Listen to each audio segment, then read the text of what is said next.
gahom nga kabuntagon mga kapaglaom. Atong isgutan ni ining adlaw, Hunyo 23 mao ang atong morning devotional nga nag-uluhan ang iyang pagpamatuod. Ug ang atong teksto makita sa Buhat 7:59-60 nga nag-ingon. Ug samtang gipangbato nila si Esteban, siya nag-ampo nga nag-ingon, Ginoong Hesus, dawata ang akong espiritu, dili mounta sila pasag-atan ni ining salaa. Ang Grego nga berbo nga nagmartiryo sa pagsabot sa pagpamatuod sa pagsaksi. Daghang mga Kristohanon ang nawad-an sa ilang mga kinabuhi nga nagpamatuod sa ilang pagtuo kang Hesus. Ug mao kana ngano nga karon ang pulong nga martir gigamit alang sa usa ka tawo nga mamatay tungod sa ilang pagtuo.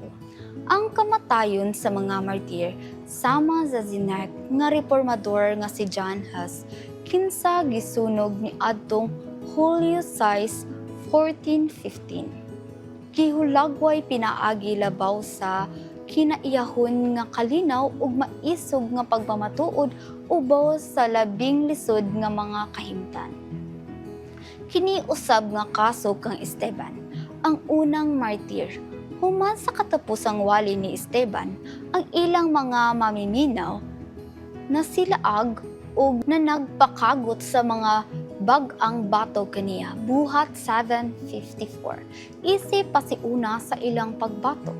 Nituaw si Esteban, An-awa nakita ko ang mga langit nga naabli ug ang anak sa tawo nga nagatindog sa tuo sa Dios. Versikulo 56. Dili pa dugay si Jesus nagpakita sa atubangan sa labaw nga saserdote.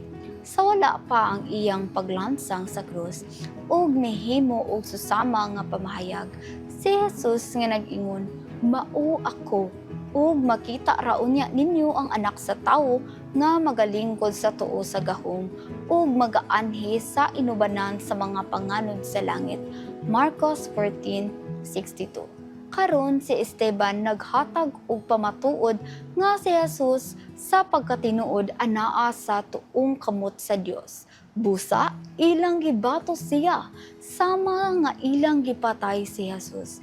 Si Esteban naghatag og pamatuod kung kinsa si Jesus ug kung asa siya, ni ana nga higayon. Si Jesus nagatindog sa tuong kamot sa Dios, ingon nga usa ka saksi sa iyang saksi. Ang Buhat 7:56, mao lamang ang pagkahitabo sa titulo nga anak sa tawo gawas sa upat ka mga ebanghelyo. Natingala ako sa katapusang mga pulong ni Esteban ug kun sa unsa nga paagi kini susama sa mga pahayag ni Jesus sa krus. Si Jesus miingon, Amahan, nganha sa imong mga kamot itugyan ko ang akong espiritu. Lucas 23:46. Si Esteban miingon, Ginoong Jesus, dawata akong espiritu. Buhat 7:59.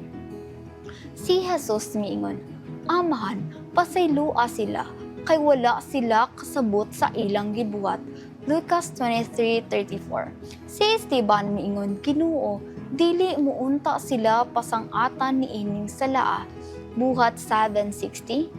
Mahimong tawagon ka sa paghatag ug pamatuod sa imong pagtuo kang Jesus.